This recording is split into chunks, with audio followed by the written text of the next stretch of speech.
नमस्कार दोस्तों, आज की कहानी का नाम रहेगा गवार। नित्या की आंखों से नींद कोसों दूर थी।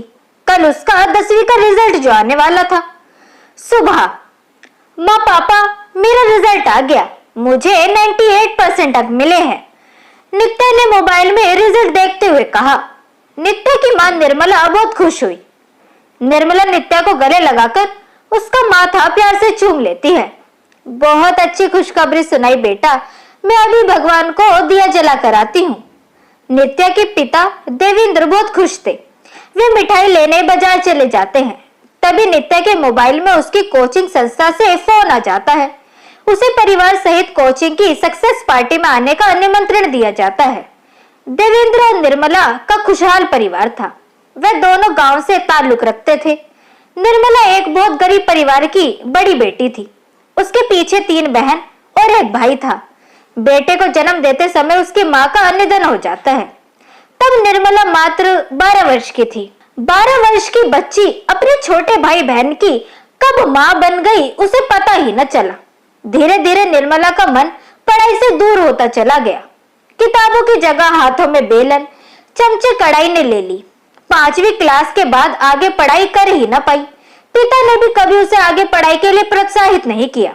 18 साल की होते होते उसकी शादी देवेंद्र से कर दी गई। देवेंद्र भी ज्यादा पढ़ा लिखा ना था, 12वीं पास था। मोबाइल टैबलेट के बारे में अच्छी जानकारी रखने का उसे शौक था, इसलिए शहर में उसे एक मोबाइल शॉप से सेल्समैन की नौकरी मिल गई थी। वह निर्मला के साथ शहर में बस गया। देवेंद्र घर में घुसते ही मिठाइयों के डिब्बे आंगन में रखी चौकी पर रखकर जोर जोर से अपनी पत्नी को आवाज लगाने लगा। निर्मला और निर्मला, सारे पड़ोसियों में मिठाइयां बांट दो, आज तो बड़े जश्न का दिन है। मेरी बेटी ने मेरा नाम रोशन कर दिया। निर्मला भी अपने फोन में बेटी की सफलता की बधाई लेने से व्यस्त थी। तभी नित्या अपने पापा के पास आती है और कहती है, पापा, आज मेरी कोचिंग संस्था में जिन बच्चों ने अच्छी सफलता प्राप्त की है ना, उनके सम्मान में सक्सेस पार्टी का आयोजन किया गया है। माँ पापा दोनों को साथ बुलाया है, लेकिन पापा मैं केवल आपके साथ ही जाना चाहती हूँ, नित्या ने संकोचते हुए बोला। पर बेटा, अपनी माँ को साथ क्यों नहीं ले जाना चाहती तुम? देवेंद्र ने पूछा। पापा, मेरे सारे दोस्तों की मम्मी काफी पढ़ी लिखी है, फराटेदार इंग्लिश बोलने वाली है, लेटेस्ट हेयर स्टाइल रखती है, नए जमाने के कपड़े पहनती है, लेकिन मम्मी तो उन लोगों के सामने गांव की गवार अनपढ़ लगती है।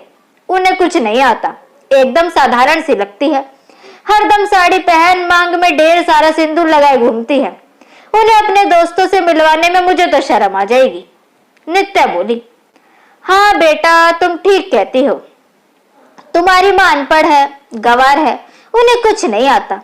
तभी तो तुम्हारे जन्म के समय कम उम्र कमजोर शरीर होने के बावजूद भी डॉक्टर ने उनसे साफ साफ कहा था कि बच्चे के जन्म के समय उनकी जान को खतरा हो सकता है।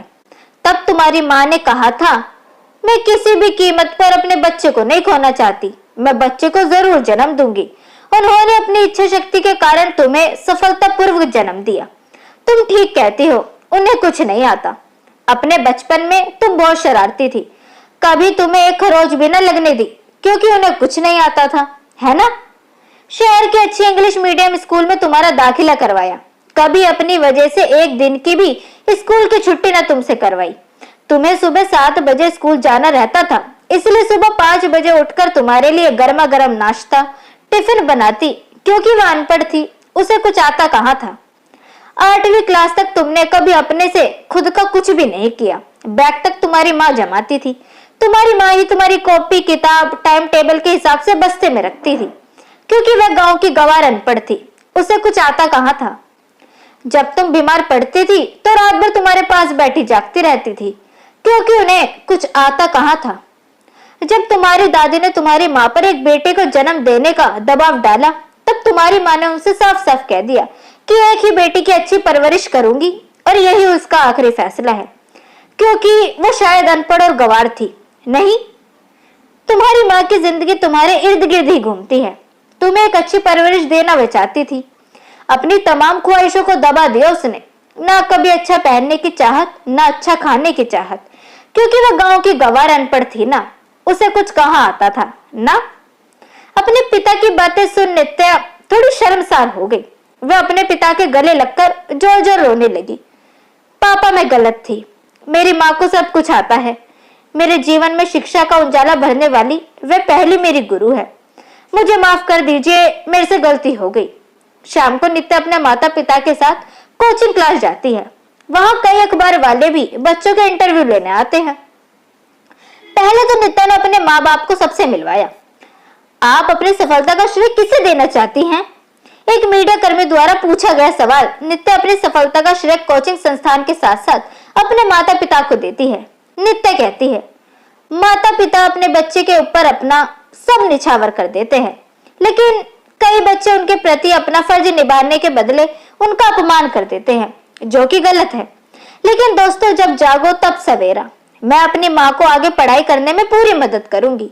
एक बेटी का पूरा फर्ज निभाऊंगी। माता पिता से बढ़कर कोई शुभ चिंतक हो ही नहीं सकता। आज ये बात मुझे समझ आ गई। निर्मला देवेंद्र की आंखों में गर्व के आंसू झलक रहे थे, जैसे न मानो उन्हें कौन सी खुशी मिल गई हो। तो दोस्तों, कैसी लगी आपको आज की ये कहानी, ये हमें कमेंट सेक्शन के थ्रू जरूर बताएं। वीडियो अगर आपको पसंद आई हो तो इसे लाइक जरूर करें, साथ ही अपने दोस्तों के बीच भी जरूर शेयर करें। चैनल को सब्सक्राइब करना ना भूलें। मिलते हैं आपसे अगली वीडियो में, तब तक के लिए गुड बाय।